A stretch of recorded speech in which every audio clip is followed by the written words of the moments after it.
morning. And shout the name of Jesus! Jesus!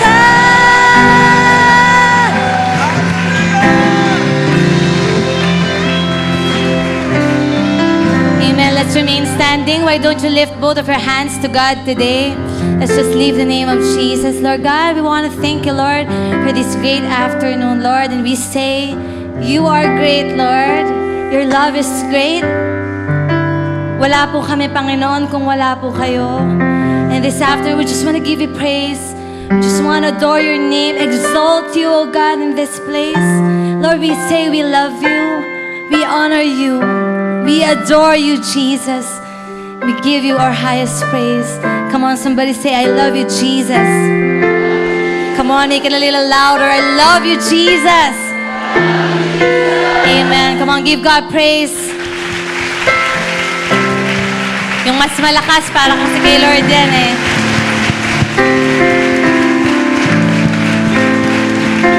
Give you praise, God. Oh, Lord. Oh, we worship you, God. Come on, the loudest praise for your King, for Jesus Christ. Come on, give Jesus praise. We give you praise. Hallelujah. Hallelujah. Praise the Lord. Before you sit down, umanap ka ng apat na tao, kaliwa, kanan, harap, likod. Sabi mo sa kanya, you look great today.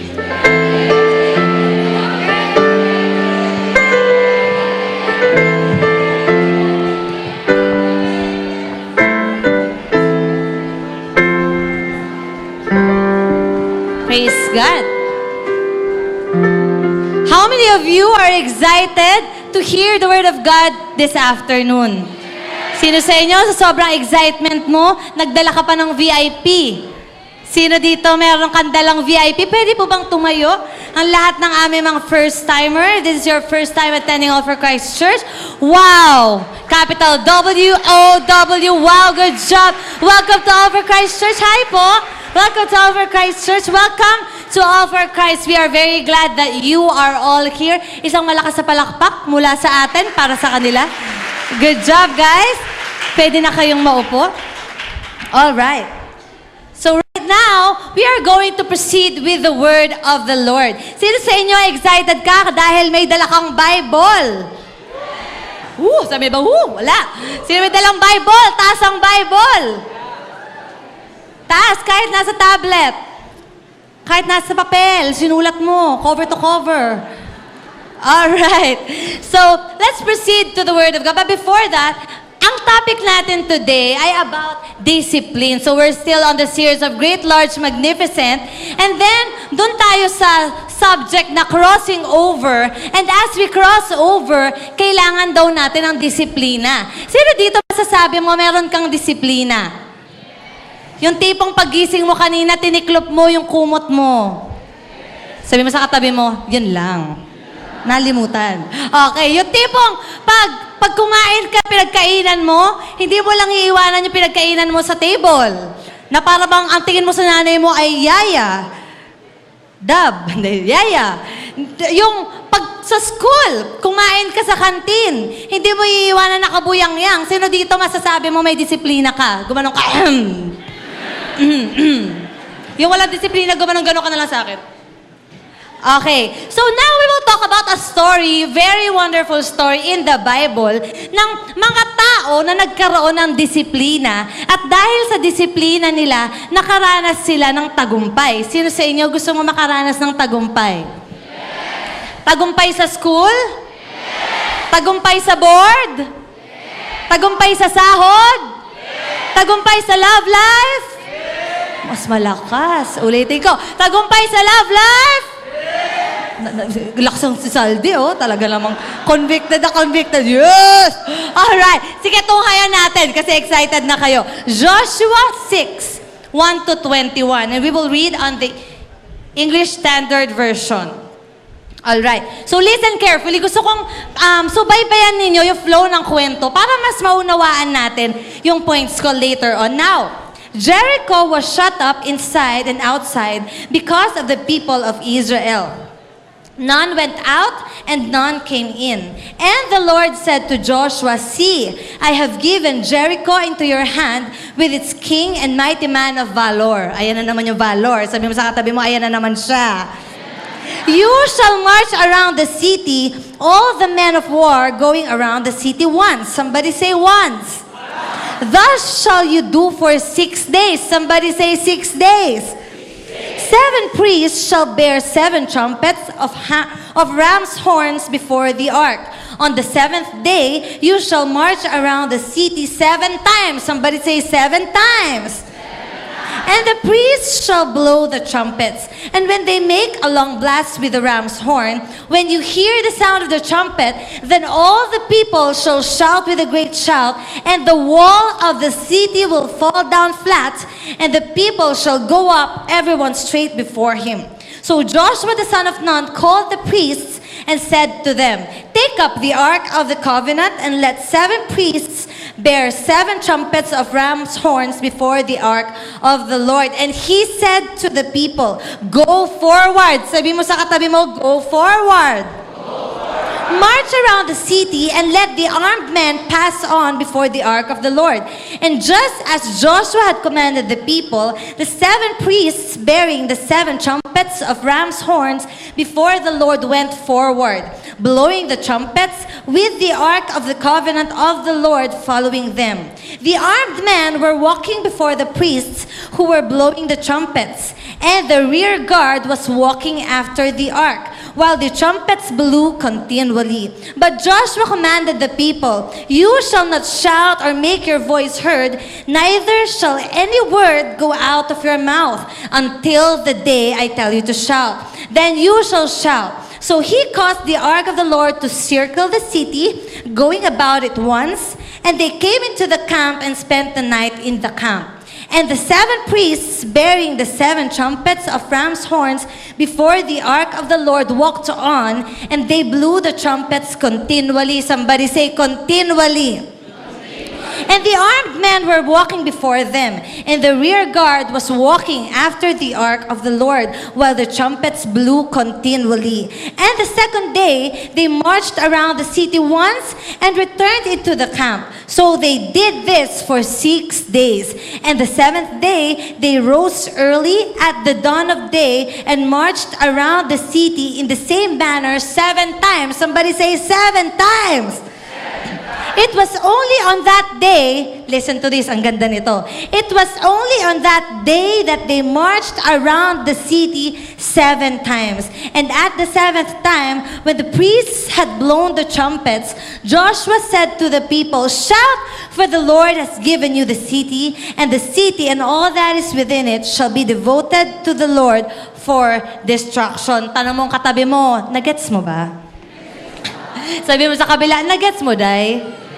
Okay, Tagalogin natin kasi alam naman natin, ilan-ilan lang kami magaling mag-English dito. Sino dito magaling mag-English? Somebody say, that's me. Okay, ganito yung kwento. May leader sila. Ang pangalan ng leader nila ay? Oh, nagets niyo pa sa part na yon. Medyo magaling kayo doon. Joshua, ano pangalan ng leader? Ikaw, sino ang leader mo? Pangalanan mo ang leader mo? Sabi ba, ano nga name nun? Nag-life group sa atin 3 taon na. Okay. Isigaw may pangalan ng leader mo. Ngayon may leader ang mga Israelites. Ang pangalan ng leader nila ay Josue o si Joshua. Ngayon, meron silang sasalakayin. Sino dito may naranasan mo ng sumalakay? Sa kitchen ng leader mo, sa refrigerator ng network leader mo, sasalakay sila. But before they salakay, somebody say, before they salakay, merong pakay. Joke lang yun. Okay, before they salakay, may sinabi si Lord. Sabi ng Lord, eto, atakihin nyo ang wall of Jericho, yung Jericho na city. Pero yung Jericho, meron itong wall. Napanood nyo na ba yung Attack on Titan ba yun? Sabi sa katabi mo, yan tayo Okay, ano story nun? Nag-build sila ng matataas na walls kasi mag-wall climbing sila. Hindi, kasi merong mga Titans nasaan? Nasa? Labas. Bakit sila nag-build ng wall? Para hindi pumasok yung mga Titan. Tignan mo ang katabi mo. Kamukha ba nung Titan? Okay, so this time, during this time sa kwentong ito, sa mga city, nagbibuild ng walls for protection para yung kalaban, hindi sila pwedeng sakupin. Now, merong isang specific na lugar. Ang sabi ng Diyos, ang sasalakayin nyo, the city of Jericho. Pero yung city of Jericho, nung sinilip na nila ang tataas ng walls at saradong-sarado, hindi sila pwedeng pumasok. Nakapanood na ba kayo ng mga movie na yung mga sasalakay sila, tapos may gate, tapos unti-unti nagsasarado yung gate, tapos tatalon doon. Nakanood na ba kayo? Dito may TV. Nakanood na ng sine. Ayan. Mga ganon. So, saradong-sarado ang taas. Etong sinabi ng Lord Joshua and all the Israelites, aatakihin nyo ang lugar na yan. Pero, hindi kayo aatake ng basta-basta. Sabi mo sa katabi mo, hindi basta-basta. And you know what? Sa buhay natin bilang Kristiyano, sa buhay natin bilang followers ni Jesus, I tell you this, hindi basta-basta. Yung mukha mo nga, hindi basta-basta eh. Sabi, di ba? Lito bagay. Talagang, yung mukha mo, di ba? Usual to eh. Kapag nasa jeep, di ba yung mga bata sa jeep, mahilig ilabas yung mukha nila? Narinig ko to ng bata ako, nakalimutan ko lang kung mag-anak ko nagsabi, nakalabas yung mukha ko, woo! Enjoy na enjoy ko yung hangin, woo! Ganon. Sabi ng pinsan ko yata, Oy, Isa, ipasok mo ang mukha mo. Mahirap maghanap ng aso ngayon. Wow, sakit ha. Aso daw ipapalit sa mukha ko. Pero yung mukha mo, hindi basta-basta. Yung pamilya mo, hindi basta-basta. Naniniwala ba kayo na hindi basta-basta ang nanay niyo? Grabe, yung nanay mo, nasa kanto pa lang ang boses, naririnig mo na. Alam na alam mong nanay mo yun. Tama ba? Yung tatay mo, hindi basta-basta. Tama ba? Kahapon, meron kaming post-encounter students. Tinatanong ko yung mga trabaho ng tatay nila. Some of them, security guard. Some of them, tagaputol ng bakal. And then sabi ko, wow, I'm so proud of you kasi proud kayo sa tatay mo. Sabi mo sa katabi mo, maging proud ka sa tatay mo. Kasi may nabasa ako sa Facebook, ang sabi doon, huwag ka daw magreklamo sa tatay mo. O kaya huwag mo daw siyang maliitin kahit ano pa man yung trabaho niya. Kasi yung iba, hindi pa sila nakakaranas magkaroon ng tatay. And maybe some of you here, hindi mo pa naranasan magkaroon ng tatay. Good thing you are here because in this place, you can feel the love of God. Now, hindi basta-basta sabi ng Diyos, ganitong strategy. Ang gagawin ninyo, iikot kayo sa wall of Jericho ng ilang beses? 7 times for 7 days. Uulit-ulitin nila yun. But you know what? Itong isa kong nakita sa buhay ni Joshua, naging matapang siya kasi may word siya galing sa Lord. Ang sabi sa Joshua 6:2, See, I have given Jericho into your hand with its king and the mighty men of valor. Now, sa inyo, meron na bang pinangako ang Diyos sa inyo? Specific promise ng Lord sa inyo? Sige nga, pwede niyong isigaw. Ano pangako sa inyo ng Lord? Dami. Hindi ako makapili. 12? Sino dito pinangakuan ka ng Lord na nakakapag-asawa ka? Yes! Ay, talaga naman si Saldi talaga ang convinced. Sino dito pinangakuan ka ng Lord? Nakita mo sa panaginip may maganda kang bahay? Yes! Sino dito pinangakuan ka ng Lord magandang kotse? Yes! Pinangakuan ka ng Lord ng buong pamilya? Yes! Pinangakuan ka ng Lord makinis na mukha? Yes! Amen! Akin yan! Okay. Now, to our VIPs, maybe nagugulat ka, ano mga pangako ng Lord? Parang hindi pa ako nakakarinig ng pangako ng Lord. Today, let me give you a promise from the Lord. Okay lang ba sa inyo yun? Wag na lang? Sige, bigyan natin ang promise ng Lord para sa'yo, para sa akin. Sabi mo sa katabi mo, para sa'yo to. Etong promise ng Lord sa'yo. Ready ka na ba? Eto. Genesis 12:2-3. And I will make you a great nation. I will bless you and make your name great. Somebody say amen. So that you will be a blessing. Ito matindi, claim mo to. I will bless those who bless you. And him who dishonors you, I will curse. And in you, all the families of the earth shall be blessed. In Tagalog, sinasabi sa'yo ng salita ng Diyos ngayon, anak, pagpapalain kita. Sino dito gusto mong pagpalain ka? Na one day, yung buong mang inasal, ipapasarado mo, papakainin mo buong All for Christ Church. Kasi maganda lang ang gising mo. Wala pang birthday no na. Yung sobrang pinasagana ka na ng Lord, parang si Manny Pacquiao. Nung Last 2 weeks ago, nasa General Santos kami. Sino ito taga Mindanao? Talaga, good job. So, nagpunta kami doon. So, bawat sulok doon, merong business ni Manny Pacquiao. Tapos talaga namang endorsement dito, endorsement doon. Tapos usap-usapan sa General Santos, sobrang yaman ni Pacquiao. Pero sino nakakaalam sa inyo, yung Diyos ni Pacquiao, yun din yung Diyos mo. Sino nakakaalam sa inyo, yung nagpapala kay Pacquiao, kay Manny Pacquiao, pwede rin pagpalain ka. Ang dapat mo lang gawin, manghawakan ka. Now, naniniwala ako na doon sa story na binasa natin kanina, in the end, nakaranas sila ng victory. Bakit? Meron silang 3 disiplina na in-apply sa buhay nila. Ready ba kayo na magkaroon ng 3 disiplina sa buhay mo na magpapabago ng ikot ng buhay mo? Yes. Number 1, as we cross over, we should have the discipline of number 1, obeying. Obeying. Here's what I realized. Si Lord, meron siyang characteristic ng pagiging specific. Na-imagine niyo ba kung si Lord, tinamad na lang siya na mag-create ng mga unique na mukha? Tapos pagpasok natin dito sa All for Christ, magkakamukha tayong lahat. Na-imagine niyo ba yun? Okay, picture taking. Halika dito, Joshelle. Ay, hindi po ako si Joshelle. Si Vanessa po. Ay, magkamukha kasi kayo. Halika dito, Rodman. Si Winston po ako. Tapos magkakaparehos talaga yung mukha. Tapos kapag nag-ID picture pa kayo, pare-pareho din naman. Pag nag-class picture kayo, pare-pareho yung mukha. Pare-pareho yung build. Na-imagine niyo ba kung gaano kagulo sa PNR kung pare-parehong mukha nakikita niyo? May tumapak sa'yo, tapos di ako yun. Hindi ako yun. And, na-imagine nyo na. Sa si Lord, sobrang specific siya. I-prove natin. Tingnan mo yung ilong mo. Kapain mo lang. Kapain mo. Tapos kapain mo yung ilong mo katabi mo. Di ba magkaiba? Magkaiba. Magaspang. Baka iba yan. Merong something unique. yung face mo, merong bilugan. Meron medyo pinagpala, humaba konti dito. Medyo blessed, oo. Yung iba, medyo maputi. Next topic, okay. So, God has the characteristic of being unique, maging sa pagdideal niya sa atin, unique. And alam niyo ba, sa mga utos ng Diyos sa atin, unique din.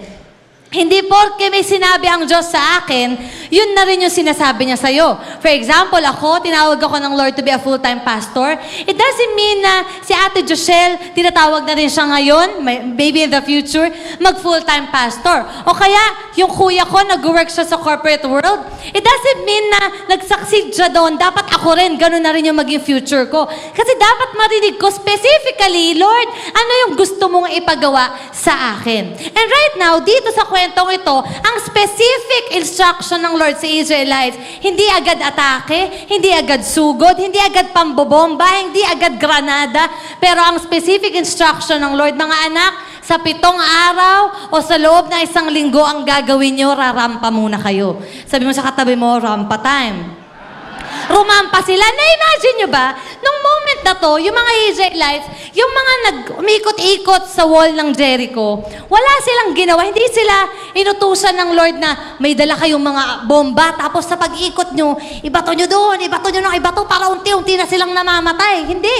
Ang sabi lang ng Lord, umikot lang kayo, march around, just march around the city 7 times. Just march around. At ang inutusan ng Lord during that time, mga warrior, mga armed men, mga subok na sa labanan. And hindi ba nakakainsulto? Kunyari, kausapin natin yung mga, punta ka sa Camp Bagong Diwa. Punta ka sa Camp Bagong Diwa. At kausapin mo yung mga kapulisan. Mga kapulisan, babaguhin na po ang trabaho nyo. Ano na trabaho namin? Magbabantay na lang kayo sa footbridge lahat. 7 days, gagawin nyo yan. 7 years. Hindi ba nakakainsulto? Bakit? Kasi hindi naman yun yung trabaho nila. Ang trabaho nila, makipagbakbakan sa Mindanao, tugisin ang mga pasaway. Sabi mo sa katabi mo, hindi ikaw yun. Yun yung trabaho nila. Sanay silang umatake, yung mga Israelites. Pero sinabi ng Diyos, hep, hep. No. Hindi aatake, hindi agad susugod, pero sa 7 araw, ang kailangan nyong gawin, itong utos ko specifically para sa inyo, umikot lang kayo ng umikot. Dito na uso yung kanta nga ni Sarah Geronimo, sabi nga ni Kuya Renz na, Ikot-ikot lang. Ikot-ikot. Ikot-ikot sila ng ikot. Pero anong ginawa nila, Joshua? They obeyed. Somebody say obeyed. Nagkaroon sila ng disiplina na, hey, gustong-gusto man namin na maranasan na ang victory, pero sige, dahil sinabi mo, Lord, susundin ka namin. Let me tell you this. There is power in obedience. Ang hina. There is power in obedience. Ang ganda na kinanta natin kanina. Sabi doon, there is power in the name of Jesus. There is power, power in the name. Alam niyo ba ibig sabihin nung kinakanta natin yon? There is power in the name of Jesus, and Jesus signifies obedience. Because Jesus obeyed His Father even to the point of death. Kaya na-realize ko, oo nga, no? There is power in obeying the voice of the Lord. And there may be times in your life, hindi mo naiintindihan, pero kinausap ka ng leader mo, uy, itong gawin mo. Pero hindi mo naiintindihan, bakit mo kailangan gawin yon? Pero dahil sinunod mo, nakita mo yung pagpapala ng Diyos. And maybe, naranasan mo na rin, may sinabi sa'yo ang Diyos o may sinabi sa'yo ang leader mo, pero hindi mo nasunod. Kaya nakita mo, you experienced failure, may mga bagay na hindi magandang nangyari sa buhay mo.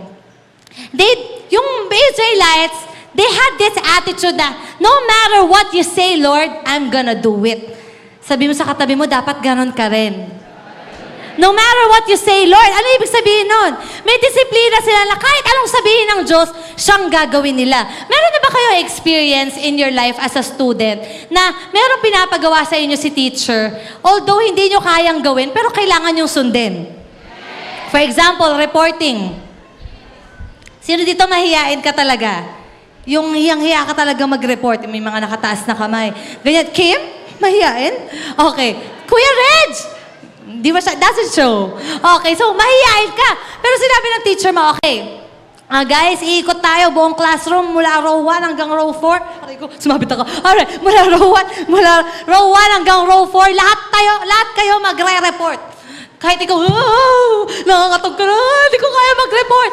Pero, pwede ka bang magsabi, ma'am, di ko po kasi kayang mag-report eh. Ibagsak nyo na lang po ako. Sino sa inyo magsasabi na kamangmangan ang gawin yon? Pero dahil estudyante ka, kahit di mo kaya, para pumasa, gagawin mo. Tama ba? And dapat ganun ka rin kay Lord. Kahit anong sabihin sa'yo ng Lord, wala kang sinasala. Nakita na ba kayo ng, alam niyo yung pag nagluluto kayo pansit canton, although masama yun, pero for example lang, yung pangsala ng noodles sa tubig, nakakita na ba kayo ng ganon? Nakakain na ba kayo? May kitchen ba kayo? Okay, yung pansala, yung meron butas-butas, butas-butas, tapos ilalagay mo doon yung pansit canton. Tapos, anong goal mo doon? Mawala yung pansit canton. Itira mo yung... Hindi! Mawala yung tubig. Itira mo yung pansit canton. Sinasala mo. Pero, sa relationship mo kay Lord, lahat ng sinasabi niya sa'yo, dapat hindi mo salain. Dapat lahat ng sinasabi sa'yo ng Lord, saluhin mo. Kasi lahat ng yon para sa ikabubuti mo. For example, your Bible. May nabasa ka sa Bible, ang ganda, sabi sa Bible, for I know the plans I have for you, declares the Lord. Wow! Ang kinaakin mo, akin yan. Tapos maya paglipat mo, nakita mo, do not be equally yoked with the unbeliever. Ay, hindi para sa akin to. Para sa kanya lang to. Lipat. Give your tithes fully to the Lord. Ay, di para sa akin to. Para to sa kadose ko. Itetext ko to mamaya sa kanya. Hindi ganon. Sabi mo sa katabi mo, lahat ng nasa Bible mo. Yung medyo sweet, para di siya magalit. Lahat ng nasa Bible mo ay para sa'yo. Sunod na. Okay. Let me tell you my testimony para mas makarelate kayo. No? Si Lord, meron siyang specific na plano rin sa buhay ko, kagaya ng specific na plano ng Lord sa buhay ninyo. So most of you know, ako ay isang youth pastor ngayon. Pero balikan natin. Last year, before I became a youth pastor, I had a wonderful job. Isa akong artista, tapos ang dami kong shows, and I had to give up. Hindi, joke lang. Nagkatrabaho ako sa BGC. I am a security guard. Check it. Hindi. Nasa quality check, mas mahirap i-explain. But I have a good job. No, maganda siya. And nasa leadership position ako. Dito ba, guys? Sabi sa akin mo, small things. So, ando na. Ang ganda. Sinabi na sa akin, ito na yung promotion, ito na yung magiging sahod. Nung nakita ka magiging sahod, ting, ting, ting. Okay, go, go, go. Night shift, okay lang, okay lang. Pero sabi ng daddy ko, hindi pwede ako mag-night shift. So, I had to give up. So, give up ko yun. Ikakasal ka na. Iniwan ko. Ay, literal, nung nag-resign ako, nung last day, kumiyak talaga ako. Kasi, ito yung resignation na ayoko. Kasi yung mga previous resignation ko, parang nung last day ko, woo, yes! Nakawala rin ako sa kumpanyang to. Pero itong latest kong resignation, parang ayaw mo ilabas yung paa mo dun sa office. Kasi you love the workplace, you love your boss, you love the computer, you love the CR, you love the faucet, you love everything. You love the elevator, just everything. So you love everything. So, pero, eto na, may utos sa akin ng Lord specific. Ang sabi sa akin ng Lord, anak, kailangan mong mag-full-time. Gusto mo bang mag-full-time, mag-youth pastor? Siyempre ako, wow, magiging youth pastor. Sino ito nangangarap maging youth pastor? Ang susunod na pastorita at pastorito, pastunini. Yan, yung mga inaabangan natin. Pastumumu. Okay. So, sige Lord, go. Attack. Sige, obey. Tapos, nung sinabi na sa akin, Isa, ito nga pala yung support sa'yo ng church.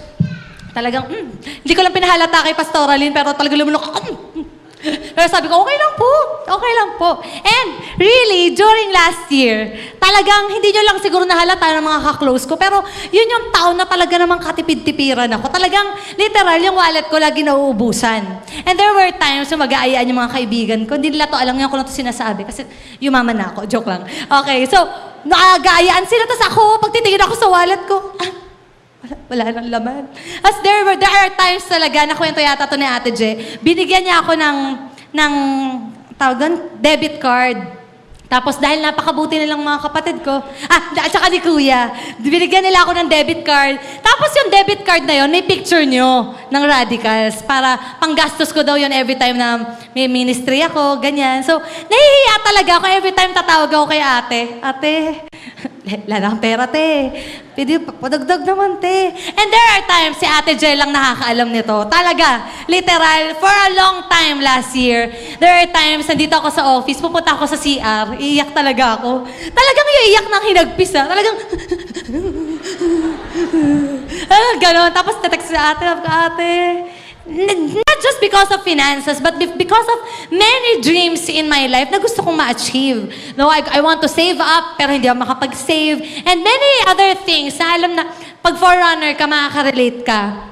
But I said to God, Lord, even during these most difficult times, I'm gonna obey you. I'm not gonna give up. I'm not gonna surrender. Ito naman pala itong pinasok ko eh. Itong mga kabataan to, palibre ng pugo. Akala nila, yaman ko. Ayan, nabilaukan yung mga nagpapalibre sa akin. Pero hindi. Ang sinabi ko lang sa Lord, Lord, if this is your unique way of calling me, let's get it on. So be it. Lord, if this is the way that you want to mold me, and nakwento ko to sa disciples ko napansin yata nila to, na kada cell meeting namin, it's either pansit lang ang kinakain o corned beef na, hati-hati lang kayo, ha? Binobola ko pa sila, sobra, ang dami. Pero totoo lang, nagtitipid lang talaga ako. And talagang it was a time of testing ng Lord sa akin. But because I obeyed, alam nyo, talagang sumunod lang sinabi ko sa Lord. And every time may challenge for giving dito sa church for offering, kahit last money ko na, kahit alam kong walang-wala na, kahit na yun na talaga yung ikabubuhay ko ng 2 linggo pa, ibibigay ko pa yon. Bakit? I wanna obey God. Sinasabi ko sa wallet ko, hindi ako didepende sa laman mo. Didepende ako sa Diyos ko. Hindi ako didepende sa nararamdaman ko. Didepende ako sa Panginoon ko na tumawag sa akin. I'm gonna obey no matter what the cost is. I'm gonna follow no matter what it takes because I know my God is faithful. Sabi mo sa katabi mo, tapat ang Diyos. Sabi mo sa kabila, tapat si Lord. Moving forward. So because I had the discipline of obeying God, just every time, just every second, alam niyo si Lord, grabe, hindi naman siya papayag na forever kang namumroblema. Alam mo ba yon? And kahapon nagtatanungan kami sa post-encounter class namin. Sabi ko, ano yung mga problems nyo that you want to draw strength from God for? Alam mo lahat ng sagot nila, I think we are 13, 14, lahat sila, ate financial problem, ate financial problem, financial problem din po, ate pera rin, ate financial problem. And nasashock ako, nagganon din ako ng campus visitation for 2 weeks, kasama ko si Kim, yung mga campus leaders natin, and na-realize ko, lahat ng problema ng mga kabataan ngayon, it boils down to one problem, financial problem. Maybe you are seated there right now. Nakakaranas ka rin ng kahirapan. Maaaring lagi kang salat. Or maybe right now, may problema ka. Anong pambabayad ko sa ganito? Anong ipambabayad ko sa ganyan? But let me tell you one secret. Isang sikreto lang. Maging disiplinado ka sa pagsunod sa Diyos at si Lord pagpapalain ka niya. Naniniwala ba kayo doon? Now, going back to my story. Ginawa ng Lord sa akin. So, yun, obey ako lang. Tuloy. Last year, na-experience ko as a pastor, ang biggest breakthrough of my life. Ano yun? Na-invite ako as a speaker sa isang mentoring, which gave birth to me preaching last month sa Cuneta Astrodome. Ganon kasi si Lord kumilos. And right now, this year, I can attest to you that God has been so faithful to me financially. Talagang hindi ako nagkukulang at lagi pang sobra. Bakit? Because I obeyed God. Sabi mo sa katabi mo, gusto mo bang pagpalain ka ng Diyos? Sumunod ka sa Kanya. Yung Israelites, kaya sila nakaranas ng victory because kahit gusto nilang sumalakay, ang sinabi ng Diyos, rumampa lang kayo, magmarcha kayo, and they obeyed the Lord. I realized I was able to cross over. I was able to have my new beginning because of the power of obedience. Just because I obeyed God. And in your life right now, maybe may mga utos sa'yo specifically ang Lord. Ano yun? Anak, iwanan mo na tong taong to. Hindi na siya nakakatulong sa'yo. Sabi mo sa katabi mo, Huwag na kayo masyadong mag-chat. Hindi na nakakatulong sa'yo yan. Mag-devotion ka palagi. Kasi yan ang makakatulong sa'yo. Ano pa? Disiplina ng pagsunod sa Lord. Anak, huwag ka na sumama sa mga classmate mong umiinom. Makakasama lang sa'yo yan eh. Anak, huwag ka na masyadong addict sa mga games. Wala ka ng panahon mag-aral eh. Anak, huwag mo na sagutin yung mga magulang mo. Kailangan mong baguhin yan. And minsan, may mga taong paiiwanan sa'yo ang Lord. Sasabihin niya, anak, iwanan mo na tong taong to. Akala mo lang, it may seem painful at the moment.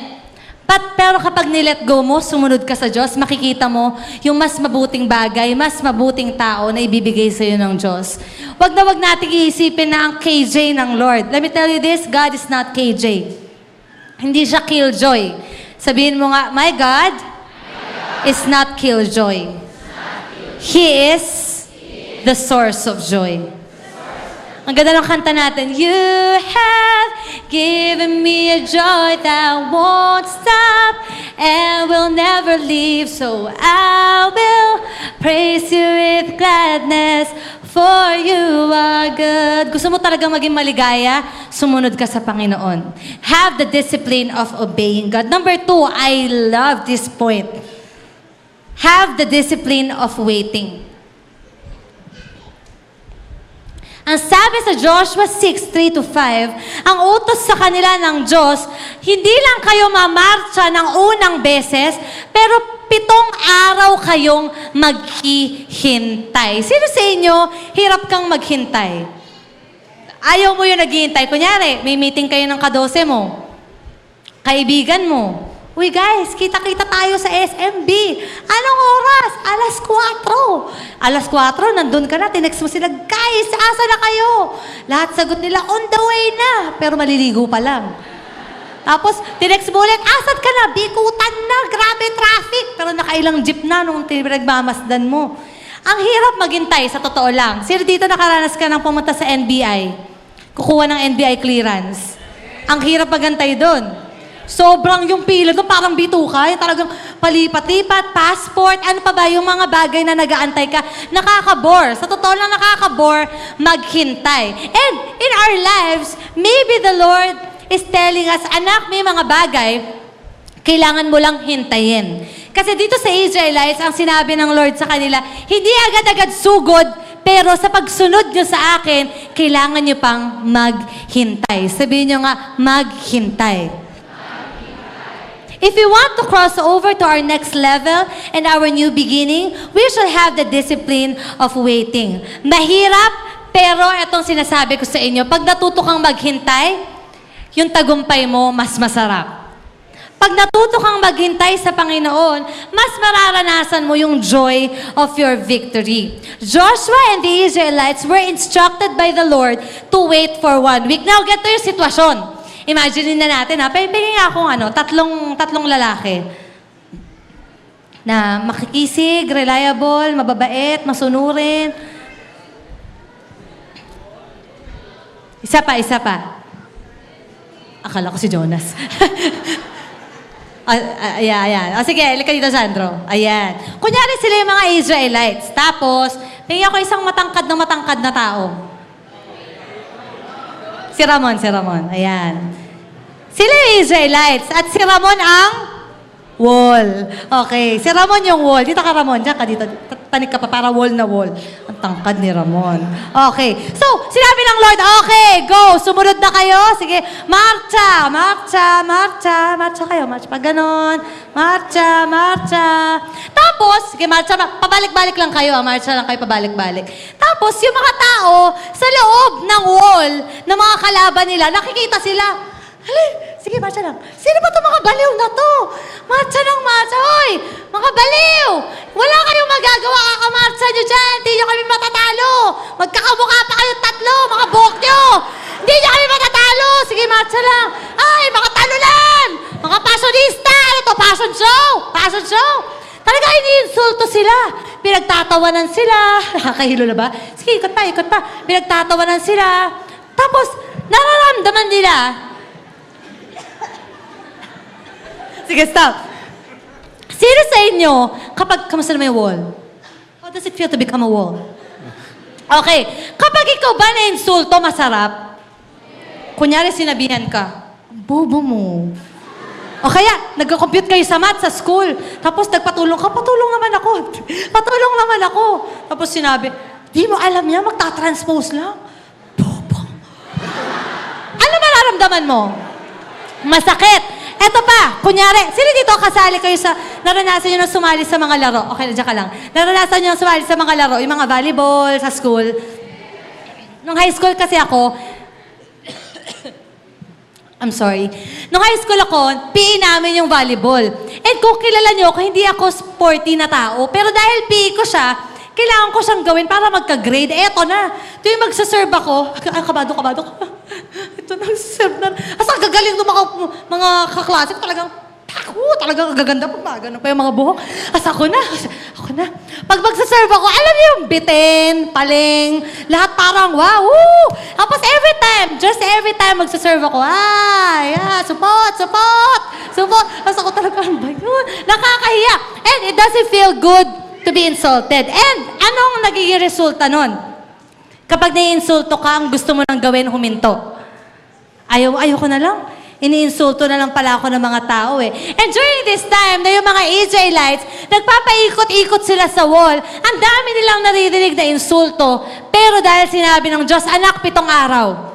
Siguro na-imagine ko nung 3rd day, grabe na yung pang-insulto. Ay, mga support! Ay, nakikitim na kayo! Puro na kayo tigyawat! No, nakakayayat na kayo, di ba kayo kumakain? Puro kayo ikot, tumigil na kayo! During the 3rd day, baka yung tenga nila, thank you so much sa inyo. Baka during the 3rd day, marami na sobrang, alam mo yung feeling na gusto mo na mag-give up. Kasi ang dami mo nang naririnig na negatibo. Gusto mo na lang tumigil kasi ang dami nang nag-iinsulto sa'yo. And in your life, maybe, there are voices sinasabi sa'yo, anak, church ka pa, walang madudulot sa'yo yan. Encounter ka pa, Papako ka pa, pako kita dyan eh. Pero alam nyo, yung mga taong disiplinado, kahit na maraming insulto, maraming negatibo, nakatuon sila sa pangako ng Diyos. Yung Israelites, kahit nung 4th day na, Ito matindi, 5th day, siguro pagod na sila, tapos iniinsulto pa sila. Pero sinabi, hindi, may 2 araw pa bago namin kayo sugurin. Siguro na ika-6 na araw, wait lang. Siguro no, ika-6 na araw, gustong-gusto na nilang sumugod kasi yung pare-parehong mukha ng nangiinsulto sa kanila, nakadungaw sa bintana, pero siguro gusto nila kumuha ng bato, bangasan sa mukha yung mga nangiinsulto sila. But they waited. Sinabi kasi ng Diyos, 7 araw. Sabi mo sa katabi mo, mag-antay ka lang. And tinanong ko si Lord, as I was preparing for this message, tinanong ko si Lord, sabi ko, Lord, bakit kailangan 7 araw pa bago sila sumugod? Bakit pinaghintayin niyo pa sila ng 7 araw? Ito ang sagot sa akin ng Lord. Because during those times, during those days, na umiikot sila sa wall, ine-establish nila yung presensya ng Diyos sa lugar na yon. And in your life, maybe you don't have yet your answered prayers because God wants you to establish His presence first in your life. Meron ka bang mga bagay na inaantay matupad sa buhay mo? Yes. Sino dito naghahangad ka na makasama mo na yung family mo sa church? Yes. Naghahangad ka sa may mga work ma-promote? Yes. Naghahangad ka magkaroon ng increase? Yes. Naghahangad ka magkaroon ng boyfriend sa mga forerunners? Yung mag-yes, magkakaroon talaga. Ay, wala. Yung mag-yes? Yes, iyan lang. Nag-aangad ka magkaroon ng godly boyfriend, godly girlfriend. Ay, godly girlfriend, Joshel? Amen. And meron akong isang natutunan sa Panginoon because of this story. Sa pag-aantay natin, grabe yung tagumpay na naghihintay sa atin. Sa moment ng paghihintay mo, meron kang mga hindi alam na ginagawan na ng paraan ng Diyos, pero nagawan niya yun ng solusyon dahil naghintay ka. Dahil naghintay ka. And let me tell you this, we begin to make wrong decisions, hindi tayo nagiging disiplinado sa buhay natin because of the impatience to wait. May mga moments sa buhay natin, parang naiinip tayo, kaya parang, sige, pwede na to. Mayroon akong kwento sa inyo. Okay lang naman siguro to ikwento. Sa selto nila Kuya Francis. Favorite ko kayo eh. Selto nila Kuya Francis. So, bago mag-youth camp, tinanong ni Kuya Francis, nakabilog sila, guys, sino dito yung talagang hindi nyo kaya, hindi nyo kaya sagutin yung camp fee nyo. Tapos, merong nagtaas ng kamay, sabi niya, Kuya, kaya ko sagutin. Sabi ni Kuya, good job. Sige, ngayon, sino naman yung mga hindi nyo kaya sagutin yung camp fee nyo? Taasan natin ang kamay. Sabi ni Kuya, sige, sagot ko yung kalahati. Sabi nung nagtaas ng kamay noong una, Kuya, hindi ko na rin pala kaya. Mahirap pala, naiisip ko biglang mahirap. And ganon yun nangyayari sa mga taong hindi marunong maghintay. Pinapangunahan mo yung sitwasyon, pwede na ako dito. Estudyante ka pa lang, tas may nanligaw sa'yo. Pero sabi sa church, ang disiplina sa atin dito, pag estudyante ka, huwag ka munang jojowa. Sabi mo sa katabi mo, para sa'yo yun. Pero one day, biglang sa school, may nag-text sa'yo. Maganda. Hey, dude, this is Maria from the other section. Yung maganda, kapal mo ka.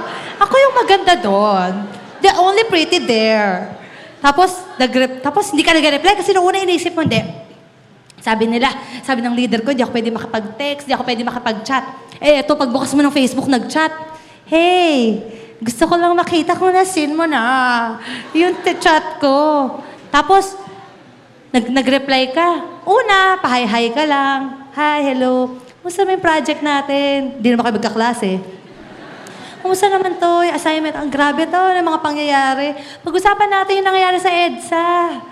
Pag-usapan natin yung nangyayari sa Syria. And then you will find yourself, nagpupuyat ka na. Kakachat sa kanya. You will find yourself, ang cellphone mo. Pag nag-text si leader mo, hindi mo pa nabubuksan, dinidelete mo na. Pero pag nag-text siya, Siniscreenshot mo pa. Kulang na lang, ipaprint mo, ipaframe mo. And then, nag-decide ka na, ay, di ko na kaya maghintay. Sige, sasagutin ko na siya. Magiging kami na. Tapos, nung kayo na, dahil di ka nga natutong maghintay, unti-unti napalayo ka na sa leader mo. Bakit? Nahihiya ka na lumapit eh. Unti-unti napalayo ka na sa kako-12 mo. Unti-unti hindi ka na rin uma-attend ng life group. Unti-unti yung loob mo napapalayo na sa magulang mo. And then, humantong ka na sa moment na lahat ng nagagawa mo mali na. Just because you did not learn to wait. Mayroon ako isang illustration para sa inyo. Para ma-appreciate ninyo yung power and beauty of waiting. Pwede bang, andito ba si Ate Karen? Si Rain Triviana, andito ba si Rain? Rain, pwede bang dito ka? Tsaka si William. Surprise story, kakasalan namin kayo. Faster, guys. Si Renz na lang at saka si... Joke lang. Pipigil at I'm gonna be patiently waiting for that. Love you, best. You're the man. Alright. So, get to. Natutunan ko rin to kay, I think, sa G12 din, tong illustration na to. Tayo natin sila. Galing lang sila sukat. Tapos pagpasok nila, sabi nila, "Eee! Kuya Franz, can I have a love, ano dito?" Eee! Grabe yung tilito, pang-horror!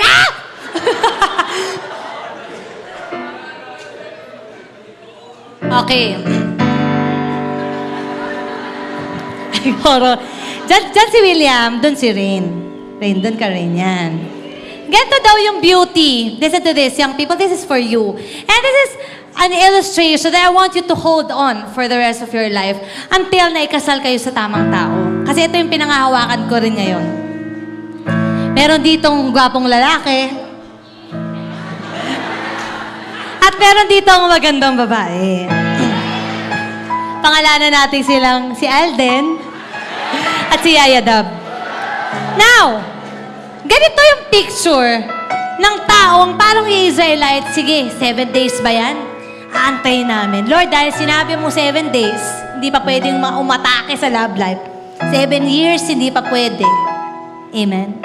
Hindi ko gagawin. So, I'm just gonna focus on you, Lord. So, to si William, focus siya sa Panginoon. One step forward, papunta sa cross, kasi gusto niya lang mapalapit sa Lord. And then si Rain din, ganun din, one step forward, papunta sa Lord. Nag-decide silang dalawa, ay, habang naghihintay, magla-life group ako. Attend ako ng life group. One step forward, punta rito. Laki-laki mo naman ito, baka bukas tayo matapos. And then, nag-decide din si Rain, ay, I'm gonna be faithful to God. Sige, magla-life group din ako. Ay, next level, mag-encounter ako.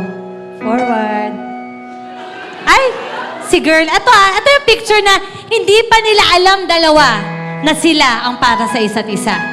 Bear that in mind. Hindi nila alam. Hindi nila alam. Nag-decide din si Rain, dahil tapat siya sa Panginoon, mag-aantay lang siya sa Lord. Sige, encounter nga ako. Ay, magpo-post encounter muna ako. Ay, sol. Mag-sol ako, magsasol. Sol 1. Ay, mahirap daw yung sol 2. Pero Lord, dahil sabi mo, sige, sol 2. Grabe na Tapos, grabe, challenge, sol 3. May thesis. Pero, Lord, sige, go lang. Lita nyo konti. Lit lang, lit. Lit. Step, sol 3. Pero ito na. May mga pagsubok. Di pa rin nila alam na para sila sa isa't isa. Biglang, merong isang babae, Ate Joshelle, kunyari lang. Di naman siguro kayo mag-aaway. May isang babae na hindi marunong maghantay na napadaan lang naman dito. Pabebe, dito sa gitna. Tapos, dumaan lang, tapos napatingin siya kay lalaki. Hindi, siya yung lalaki. Ayun. Tapos, Sa pagtingin niya sa lalaki, si lalaki na patingin din sa kanya. Ito na yung moment ng mga testing. Tinetesting na, kaya mo pa ba? Parang ang pang-insulto kanina sa Israelites, di niya na kaya yan. Pero si babae, dahil hindi naman siya nagmamahal sa Lord, lumayo siya sa Lord. Doon natin, doon. Lumayo siya sa Lord. Diyan siya, nagstay siya dyan. And then, si lalaki, biglang dumating sa point ng buhay niya, ay, hindi ko na pala kayang maghintay. Susundan ko na lang yung sarili kong desire. Nag-move forward naman siya.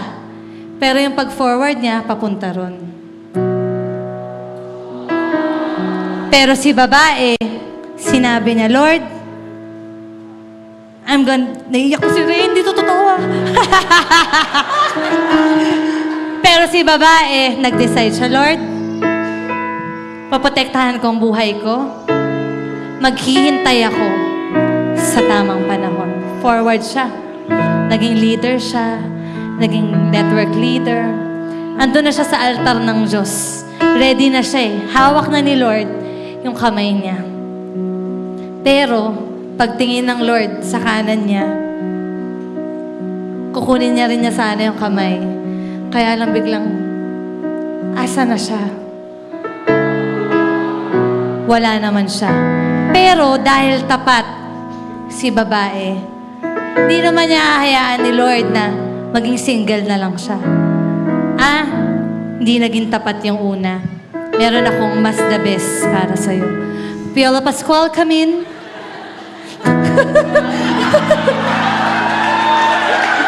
Nakalak, buksan niyo na.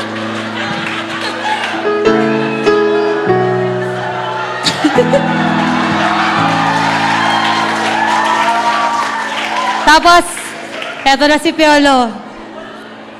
At si Piolo, hindi alam ni babae na grabe, nagtapat sa Panginoon, tapat sa Diyos, tapat siya sa lahat ng bagay. Naghintay, may takot sa Diyos. Hanggang sa na-promote sa trabaho, CEO na siya. Sa unang date nila, pinasarado niya buong Shangri-La Mall. Ang regalo niya, hindi isang bouquet ng bulaklak. Buong dangwa binigay niya. And then sinabi ng Diyos, eto na ang para sa inyo. Pero, ibahin natin. Gawin natin yung storya na gusto natin. Goodbye, Piolo. Upo ka muna dyan, Marian. Balik kayo doon. Pero, kapag ikaw, lalaki at babae, natutong maghintay, sinabi mo sa Diyos, Lord, hindi ako tiwala sa mga karakteristik na nakikita ko. Minsan kasi tayo, di ba, parang, ay, gwapo, pwede na yan. Pero pag siniyasat mo yung buhay, masagot sa magulang, di nag-aaral ng mabuti, puro bisyo, puro addiction, dinadala ka sa maling bagay. Pero kung ikaw matututo kang maghintay, ibibigay sa'yo ng Diyos ang perpektong tao para sa'yo. So si William, na plano ng Diyos para kay Rain, nag-decide sila, Lord, forward. We will wait. Sige, Lord. Okay lang. 2 taon pa. Sige, Lord. Sige, go. Ay, hindi ba makasal? Sige, Lord. Antay pa ako. Antay pa. Magiging tapat ako sa'yo, Lord. I'm just gonna be faithful. Hindi ako makikipag-chat. Hindi ako makikipag-text. Tatapusin kong pag-aaral ko. And then, during this time, na ready na kayong pareho, si Lord mismo, hahawak ng kamay mo, hawak ng kamay niya, sasabihin ng Lord, mga anak, awkward ba? Mga anak, ready na kayo. Now, you may become husband and wife. You may now go back to your seat. Gusto niyo ba ng love life na ganon? Yung tao na dadaling ka sa pagpapala ng Diyos. Yung tao na hindi ka ililigaw ng landas. And the Israelites, 7 days, they had to wait. Why? During waiting, the Lord will mold you. Sa mga oras ng paghihintay mo, ang gagawin ng Diyos sa'yo, huhubugin ka niya dun sa taong gusto niya maging ikaw. And hindi lang yun sa usaping love life. Maybe, sinasabi sa'yo ng Diyos na ngayon, anak, hintayin mo lang. May magandang trabaho na nag-aantay para sa'yo. Anak, hintayin mo lang. Maging tapat ka lang sa akin. Yung promotion, ibibigay ko sa'yo. Anak, hintay ka lang. Maging tapat ka lang sa akin. Yung nanay at tatay mo na pinagbabawalan kang mag-church ngayon, one day, sila pang tutulak sa'yo mag-church. Anak, hintay ka lang. Lahat ng mga pangarap mo sa buhay mo, ibibigay ko sa'yo. Pero sa ngayon, anak, gusto mo na kitang turuan. Disiplina ng paghihintay. And there's this one beautiful song. I want to sing this to you. Isa siyang kanta na magandang kantahin mo habang naghihintay ka for the right person. And now I'm really serious about this. For all our forerunners, I'm talking to you. Maybe matagal mo na talagang nag-aantay for the perfect person. Maybe you've been waiting for a very long time. And parang iniisip mo, Lord, magkakaroon pa ba ako ng right partner for me? But the Lord is telling you, yes, anak, just wait. Just stay faithful. Yes, Renz, just wait. Stay faithful. Yes, Jess, just wait. Stay faithful. Yes, Renalyn, just wait. Stay faithful. Yes, Saldi, just wait. Stay faithful. Yes, Cyrene. Yes, Joshelle. Yes, JT. Yes, Paul. Yes, Diane. Yes, Jen. Yes, Rizabel. Yes, Rap. Pwede na ba si Rap? And to every one of you who are at the right moment na, yes, Mercy, I can see you there. Yes, Aryan. Yes, Steph. Yes, to everyone na nasa right time na. Just wait. Huwag kayong makaramdam ng, ay, parang sila nagkakaligawan na. Parang ako, hindi pa. No, just wait. You know ako, personal testimony, nakilala ko si Kuya Jenyo during the time na meron akong sakit at wala akong kapake-pake sa love life ko. Itsura ko, grabe, purtigawat ako. Tapos yung mga time na talagang wala naman akong pake, but the Lord made a way. Ang mga buhay namin mag-cross ng path. And just, let me sing this to you. This song is for you. Yes, Francis. Nakita kita. Just wait. I'm waiting on you, Lord, and I am hopeful. I'm waiting on you, Lord, though it is painful. Patiently, I will wait.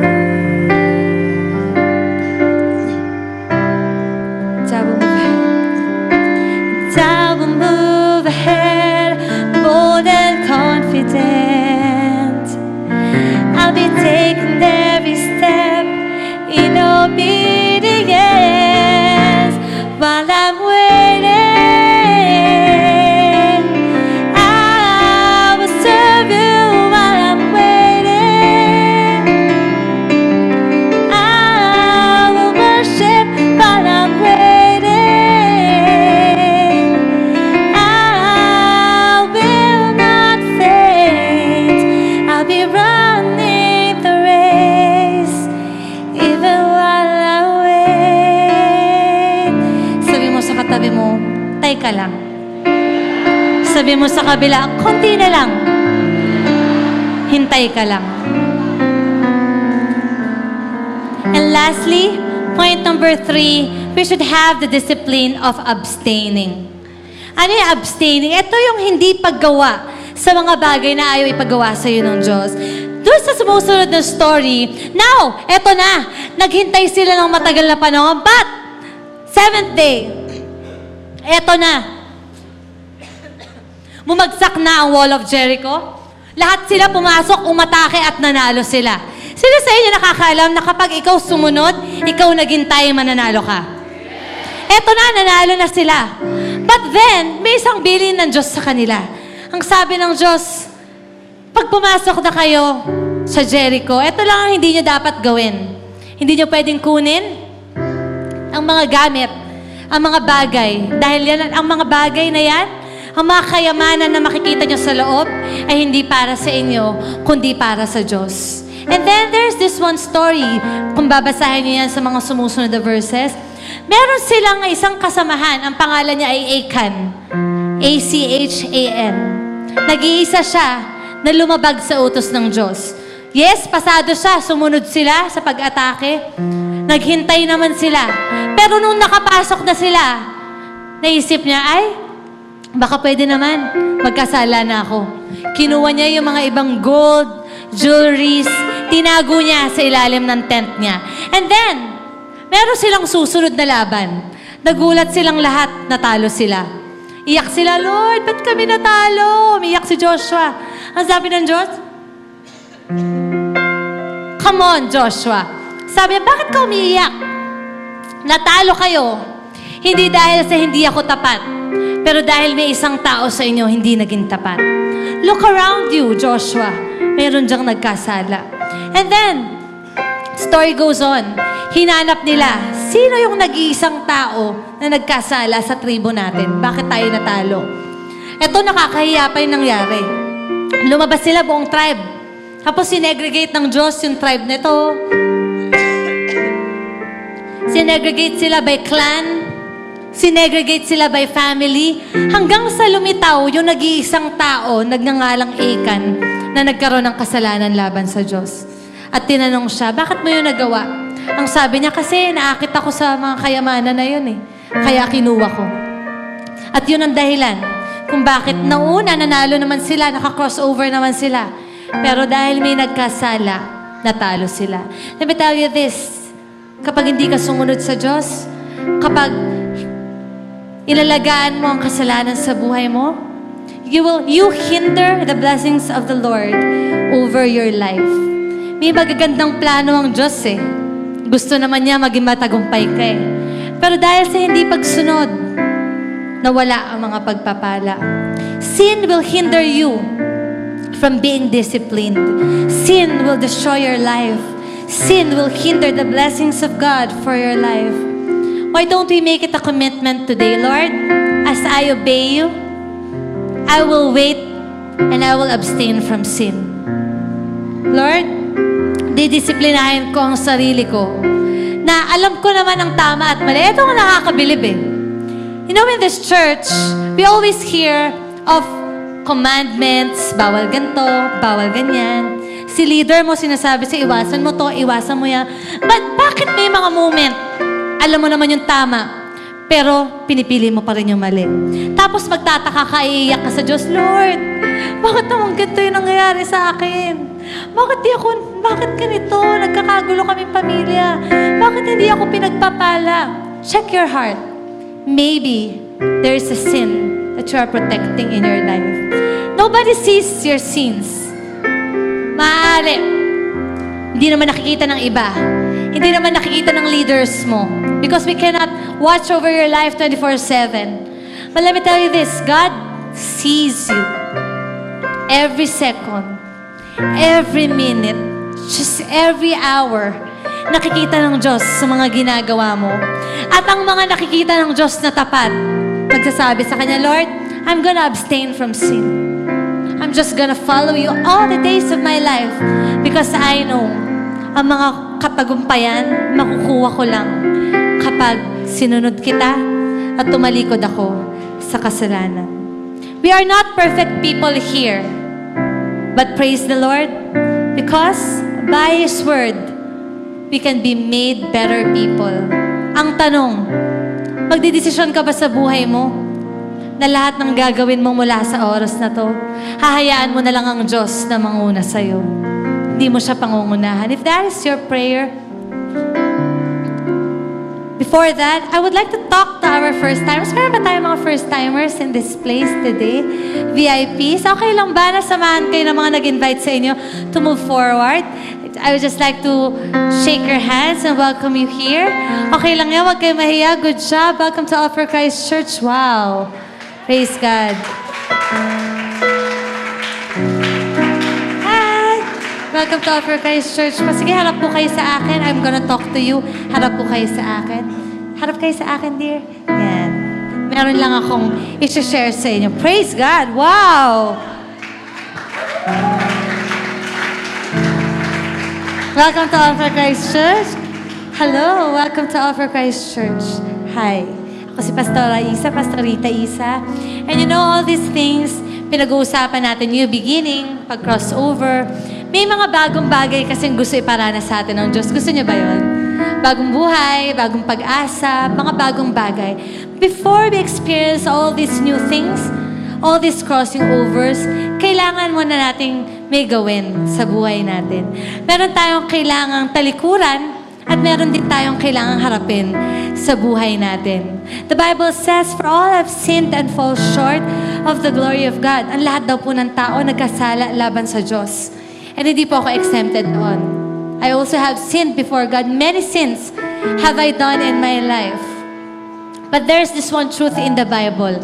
Ang sabi kasi sa Bible, lahat daw nung nagkasala, ang kabayaran noon ay kamatayan. Sakit, nakakatakot at masakit. Kamatayan sa gates of hell, eternal death. But God is so good. Because why?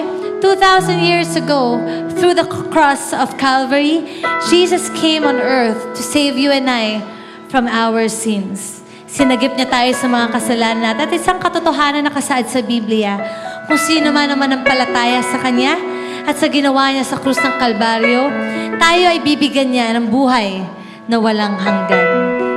Buhay na makakasama natin si Jesus. Hindi perpektong buhay, pero siguradong matagumpay. Bakit? Kasi naging matagumpay siya sa cross. And do you want that life? Do you want that eternal life? At makakamit lamang natin yon kung tatanggapin natin siya bilang sarili nating Panginoon at tagapagligtas. May isang panalangin na gusto ko kayong i-lead. Panalangin ng pagtanggap sa Panginoon na talagang tinatawag mo siya sa puso mo, Lord. Sige, inaamin ko po, Lord God, makasalanan akong tao. Lord, patawarin mo ako sa lahat ng kasalanan ko. Linisin mo ako ngayon. Tinatanggap kita bilang Panginoon at tagapagligtas. And Lord, iniaalay ko ang buhay ko para sa inyo. If that is your prayer, as I count 1 to 3, ang gagawin nyo lang magtataas ng kamay, and I will lead you in that prayer. Are you ready? Pwede bang palakpakan natin sila para ma-excite sila? I will count 1 to 3. Don't be shy. This is for you. 1, 2, 3. Praise God. Praise God. Praise God. Praise God for your lives. All right. Taga-Bagong Bayan National High School ba kayo? Sabi ko na namumukhaan ko kayo. All right. Sige. At taas natin ang ating mga kamay. Pumikit po tayo. Let us pray. Ang gagawin niyo po, susundan niyo po yung panalangin ko. Repeat after me. Lord Jesus Christ, thank you for this day. Lord, I acknowledge that I am a sinner. Patawarin niyo po ako sa lahat ng kasalanan na aking nagawa sa aking buhay. Panginoon, I accept you as my personal Lord and Savior. Be the center of my life. I offer you the rest of my life. Thank you, Jesus. Amen and amen. Can we give God praise? Congratulations. Alam niyo po, ang sabi sa Bible, sa sino man, kahit isa ka lang na gumawa ng panalangin yan, milyong-milyong anghel sa langit ang nagsasaya. Bakit? They are saying, wow, we will welcome them back home. Bumalik na sila.